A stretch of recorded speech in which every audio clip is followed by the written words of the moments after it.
নমস্কাৰ ষ্টুডেণ্টসকল, এই মুহূৰ্তত এটি বিগ ব্ৰেকিং নিউজ লৈ আহিছোঁ তোমালোকৰ কাৰণে। শিক্ষা বোৰ্ডে ঘোষণা কৰিছে, বহুতকেইটা ৱেবছাইট ঘোষণা কৰিছে ক'ত কেনেদৰে আপোনালোকে ৰিজাল্ট ঘোষণা নকৰাৰ আগতে চাব পাৰিব।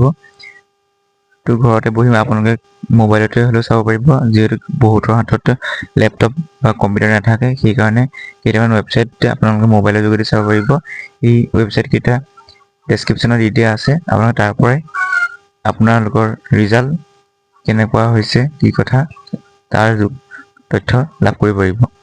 তো ভিডিঅ'টো ভাল লাগিলে যদি লাইক, কমেণ্ট এণ্ড শ্বেয়াৰ কৰি দিব। ধন্যবাদ।